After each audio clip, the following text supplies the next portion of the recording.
মই কুসুমদলি পঞ্চায়তত গৈছিলো। কুসুমদলি পঞ্চায়তত যাওঁতে মই এজ এ কেণ্ডিডেট মই পুল চেণ্টাৰত মই সোমাব পাৰো।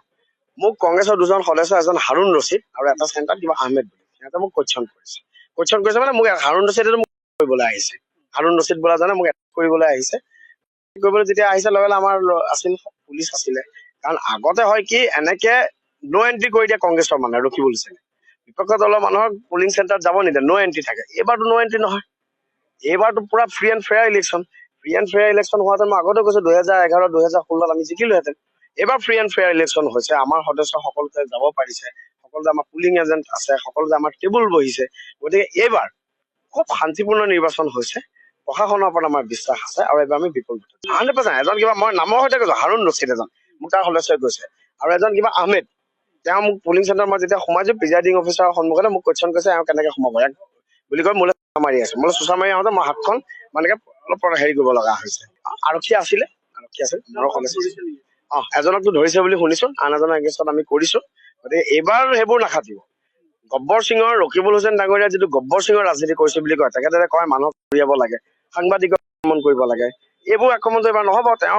তেওঁ ধৰক সিদিনাখন তেওঁৰ মানুহ আছিল, সাংবাদিকজনক আক্ৰমণ কৰিবলৈ ইনষ্টিগেট কৰিলে। এনেকুৱা ধৰণৰ ৰাজনীতি হুছেইন ডাঙৰীয়াই কিমান কৰিব? মই শুনিছো তেওঁ বোলে কৈছে তেওঁ ৰাজনীতিৰ পৰা সন্ন্যাস লব। তেওঁ সন্ন্যাস লব নালাগে, অসমৰ ৰাইজে তেখেতক সন্ন্যাস দি দিলে। দ্বিতীয় কথা, আমাৰ কংগ্ৰেছৰ যিগৰাকী প্ৰাৰ্থী, তেওঁতো কংগ্ৰেছৰ কেণ্ডিডেট হৈ ইলেকশ্যন নেখেলিলে। তেওঁ গোটেই হেৰিটোত আপোনালোকে নিজে দেখিছে, তেখেতে ৰকিবুল হুছেইন ডাঙৰীয়াৰ পুত্ৰ হৈ পেলাইহে ইলেকশ্যন খেলিলে। ৰাইজে এইবোৰ বিচাৰ কৰিছে নহয়। গতিকে খুব পজিটিভ, মই নিজে খুব উৎসাহিত কৰিছো। মই সমগ্ৰ ৰাইজৰ চৰণত মই কোটি কোটি প্ৰণাম জনাইছো। এয়া হৈছে গণতন্ত্ৰৰ জয়।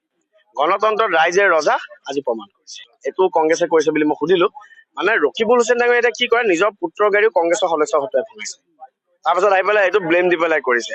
চালপাৰাত বোলে আহি পেলাই আমাৰ কাৰ্যকৰ্তাক মানে লাগে ৰাইজ ওলাই আহিলে। তাৰপিছত এই কংগ্ৰেছৰ মানুহ তেখেতে ফিটিং কৰি ৰাখে।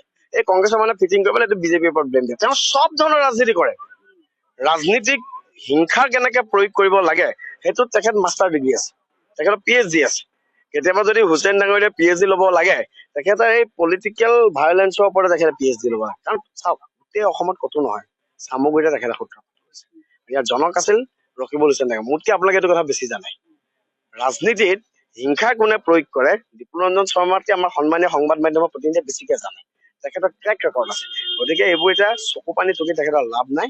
তেখেতক ৰাইজে শান্তি, তেখেতে শিক্ষা বিচাৰিছে, তেখেতে স্বাস্থ্য বিচাৰিছে, শান্তিমূলক এটা পৰিৱেশ বিচাৰিছে। মই আপোনাক এটাই কথা গেৰাণ্টি দি কৈছো, আমি জিকিম। আমি জিকাৰ পিছতো কিন্তু কংগ্ৰেছৰ এজনো সদস্যৰ ওপৰতো আমি হেৰি কৰিব নিদিওঁ। আমি যিদিনাখনৰ পৰা জিকিম, সেইদিনাখনৰ পৰা চামগুৰি 1,80,000 মানুহক লৈ পেলাই আমি ৰাজনীতি কৰিম। সকলো আমাৰ কাৰণে সমান। তেওঁতো এইটো নহয়, সেইকাৰণে ৰাইজে সেইটো বিচাৰিছে। কংগ্ৰেছ দলৰ মেক্সিমাম মানুহে আমাক ভোট দিছে, আপুনি নিশ্চিন্ত থাকক। কংগ্ৰেছ দলৰ মেক্সিমাম মানুহে আমাক ভোট দিছে। খুব ভাল। মোতকে আপোনালোকে নিজে ঘূৰিছে।